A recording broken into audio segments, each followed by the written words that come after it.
বিভিন্ন জায়গায় হাসিনা পন্থীরা বহাল থাকার কারণে আপনাদের কষ্টের লাঘব হচ্ছে না। যারা হাসিনার পদলেই করেছে, জনগণকে কষ্ট দিয়েছে, তাদের হাত থেকে দেশকে বের করেন। কি কারণে জানি না, উনি ওদের শিকলে আবদ্ধ।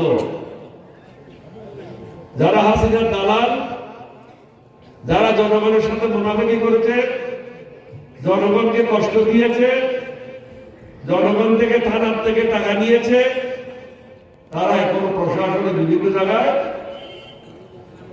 অব্যাহতভাবে কাজ চালিয়ে যাচ্ছে। যার কারণে আপনাদের এলাকায় যে সমস্ত হাসিনা বন্দী লোকেরা আপনাদের উপর অত্যাচার করেছে, তারা এখনো তাদের ছায়ায় কাজ করছে। তো হচ্ছে বাংলাদেশের বিভিন্ন জায়গায় বিদেশি সাহায্য নিয়ে হাসিনা চালিয়ে যাচ্ছে। এটা আরো অব্যাহত রাখবে। আমার ধারণা আরো ৩-৪ মাস থাকতে পারে, কারণ সরকার খুবই দুর্বল। এটা হলো বাস্তবতা। সরকারের সেই গার্ডস এবং মার্চ যেটা টাকার প্রয়োজন, দুটারই অভাব। বিভিন্ন জায়গায় হাসিনা পন্থীরা বহাল থাকার কারণে আপনাদের কষ্টের লাঘব হচ্ছে না। তারপরেও আমরা চেষ্টা করব কিছু রদবদল করে আপনাদের যে সমস্যা, যারা আপনাদের উপর কষ্ট দিয়েছে, তাদেরকে রেহাই দেওয়া হবে না ইনশাআল্লাহ। আমরা রেহাই দেব, আমার মালিক রেহাই দেবে না। এটা কথা খেয়াল রাখবেন। আল্লাহ ছাড় দেন, আল্লাহ ছেড়ে দেন না। আমি আগেই বলেছি, আমি প্রধানমন্ত্রী না হওয়ার কারণে এই শাহাবুদ্দিন চুপ্পুর চোরা চুপ্পুর এখন যে বঙ্গবন্ধু বসে আছে, আমি তার দাওয়াতেও যাইনি 16 তারিখে।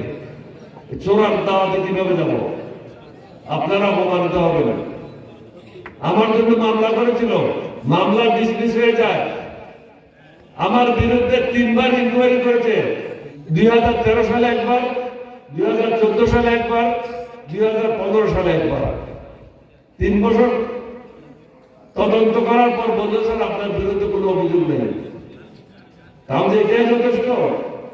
তোমরা তো সব দুনিয়া বলে দিচ্ছ আমি চুরি করেছি, আমাকে সার্টিফিকেট দিতে হবে। বন্ধু দুমতে এরকম সিস্টেম নাই, আমি সিস্টেম বানাইতে হবে। আমাকে যদি সার্টিফিকেট না দাও, কোর্টে মামলা করে তোমাদেরকে সব দাঁড় করিয়ে দেবো। তারপরে তারা আমাকে সনদ দিতে বাধ্য হয়েছে যে আমার বিরুদ্ধে কোনো দুর্নীতির অভিযোগ নেই। বাংলাদেশে আর কোন রাজনীতিবিদ বলুক, আল্লাহকে হাজির নাজির করে মসজিদের দিকে বলুক যে দুর্নীতি করেন, কজন করেন? খুবই কম লোক পাওয়া যাবে, যার কারণে দেশে এত কষ্ট, দেশে এত দুর্ভোগ। আমরা চেষ্টা করতেছি, আমরা মুখ বন্ধ রাখিনি।